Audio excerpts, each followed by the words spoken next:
जय श्री कृष्ण। स्वागत है आपका भक्ति ज्ञान चैनल पर। हर महीने आने वाली पूर्णिमा तिथि का विशेष महत्व होता है, लेकिन भाद्रपद पूर्णिमा का महत्व अन्य सभी पूर्णिमाओं से कहीं अधिक माना गया है, क्योंकि इसी दिन से पितृपक्ष की शुरुआत होती है। और इस बार इस तिथि पर एक और विशेष संयोग बन रहा है, पूर्ण चंद्र ग्रहण। यह ग्रहण भारत में भी दिखाई देगा और इसका सूतक काल भी मान्य होगा। तो आइए जानते हैं इस बार पूर्णिमा व्रत कब है, पूजा पाठ कैसे करना है, ग्रहण और भद्रा के प्रभाव से बचने के लिए किन किन बातों का ध्यान रखना है।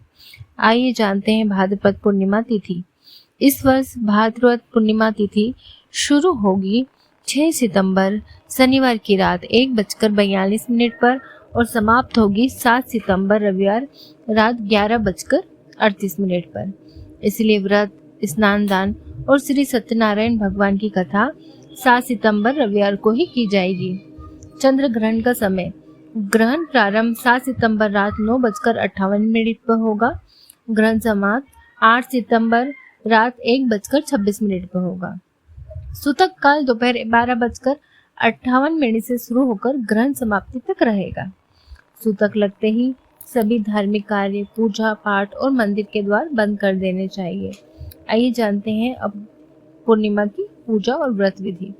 ब्रह्म मुहूर्त सुबह 4:38 पर से 5:56 तक। स्नान दान, जप और ध्यान के लिए उत्तम है। सूर्योदय 6:14 पर। अभिजीत मुहूर्त 12:49 तक। श्री सत्यनारायण कथा और पूजन के लिए श्रेष्ठ समय है। राहु काल 4:30 से 6 बजे तक। इस समय पूजा वर्जित है। विजय मुहूर्त 2:24 से 3:15 तक। मानसिक जप और पाठ के लिए उत्तम है। भद्रा का प्रभाव 7 सितंबर को सुबह 6:02 से 12:43 तक भद्रा काल रहेगा और इस बार भद्रा का वास मृत्यु लोक में होगा। इसलिए विवाह, गृह प्रवेश, यज्ञोपवीत जैसे शुभ कार्य वर्जित रहेंगे।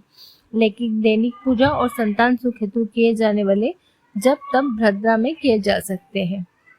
चंद्रमा की पूजा ग्रहण काल में चंद्रोदय होगा शाम 6:28 पर, लेकिन सूतक और ग्रहण के कारण प्रत्येक दर्शन नहीं करने चाहिए। इस समय में आप मानसिक पूजा करें। ओम सोमाय नमः या ओम चंद्राय नमः का जप करें। मानसिक अर्घ, धूप, दीप और आरती चंद्रमा को अर्पित करें। तुलसी पत्ता और जल अवश्य सेवन करें। ध्यान रहे, ग्रहण के समय प्रसाद या भोजन मंदिर में नहीं छोड़ना है। तुलसी पत्ते एक दिन पहले तोड़कर सुरक्षित रखें। ग्रहण शुरू होने से लगभग 1 घंटा पहले ही भोजन कर लेना चाहिए। इस प्रकार भाद्रपद पूर्णिमा पर व्रत, स्नान दान और श्री सत्यनारायण भगवान की कथा करने से जीवन में सुख समृद्धि आती है और पितृजन भी तृप्त होते हैं। चंद्र ग्रहण और भद्रा के नियमों का पालन करके आप अशुभ प्रभाव से बच सकते हैं और पुण्य लाभ प्राप्त कर सकते हैं। दोस्तों, यह जानकारी आपको कैसी लगी? कमेंट बॉक्स में हमें जरूर बताइएगा कि आप इस बार पूर्णिमा व्रत कर रहे हैं और चंद्र ग्रहण में कौन सा मंत्र जाप करेंगे। अगर वीडियो अच्छी लगी हो तो भक्ति ज्ञान चैनल को सब्सक्राइब करना ना भूलें।